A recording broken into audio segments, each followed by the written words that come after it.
Lots to digest here, including the fact that the forecast for next quarter is also higher than estimates. Overall, what's your big picture take on these numbers? Yeah, so I think the big picture take on these numbers is it's really good. I mean, estimates are what they are. They're estimates. The numbers are up dramatically, same quarter over last year. And, you know, I think overall the numbers are good. The ASP, though, does that concern you that people are potentially buying more of the cheaper price phones than the higher price phones? And by the way, I did just get off the phone with Apple CEO Tim Cook, and in general about concerns around the iPhone 10. He said it was the most popular iPhone every week in the quarter. It's the first time since we split the line with the 6 and 6 Plus, and the first time since then that the top iPhone has been the best-selling. I think that's an incredible result if you think about it. I do not have concerns about the price. I think it's priced for the value that it is. Incredible product with lots of leading-edge innovation that sets up for the next decade. Julie, do you have concerns about the ASP dropping? Yeah, so I wouldn't be concerned, I think, for a number of reasons. I think, one, you know, smartphone adoption in mature markets is plateauing, and these devices are very expensive. It's more and more like buying a PC, so the upgrade cycles are slowing, and it's going to be harder and harder to convince consumers to continue to upgrade their phones every 2 years. And so I think that's a very, you know, it's in line with what my expectations would be. The reasons to upgrade my phone are becoming more and more subtle. It's less about the camera and the screen and the nifty features, and it's more about the subtle that artificial intelligence fuels.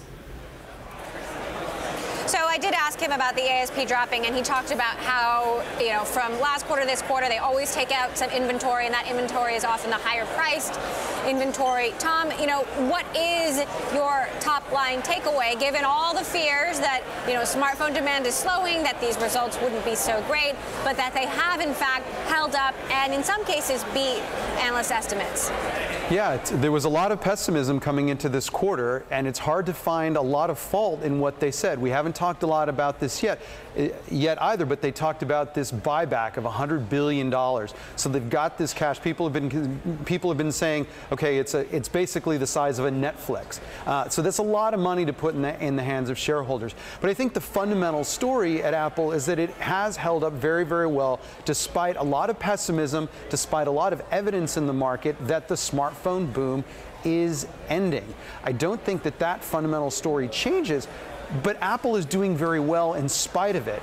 They talked about grabbing share. They've talked about strength in China, the world's largest smartphone market, a market where competitors have been taking share from them. It remains to be seen exactly how things panned out with those competitors. We'll know more in the coming weeks. But for now, they've just been holding up very, very well. So if there's suffering to be done as the smartphone boom slows, it's not really happening for Apple. I think another thing to bear in mind is if you look at the rest of this year, Apple realizes that people do want lower priced devices. And so, as Mark Gurman has reported, you're going to see later in the year the introduction of a lower priced device that has a lot of the functionality that the currently high priced devices have. So they recognize that they can't let go of that lower end of the market. They recognize that not everyone wants to spend $1,000 on a smartphone. Now, Apple's Tim Cook on the call right now. We are listening in, and I do want to talk a little bit about services, which grew 30-some%. You know, obviously, this is powered in part by Apple Music. We talked a little bit about how he thinks the real competition is not Spotify or any other music service, but it is convincing, you know, billions and billions of people around the world to pay for a music subscription service. They do now have 40 million paid subscribers, 8 million subscribers in trials.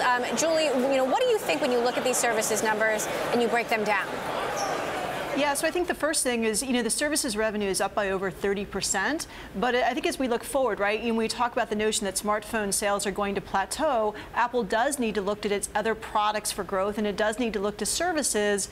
And I think, you know, it's very solid growth off of a small base, but we're also going to see the peak of apps here so in the near future. And I think Apple's going to have to look more to its services and its subscriptions, as well as things like Apple Pay for future growth. And I would expect that number to get much bigger over time if Apple's going to sustain its growth.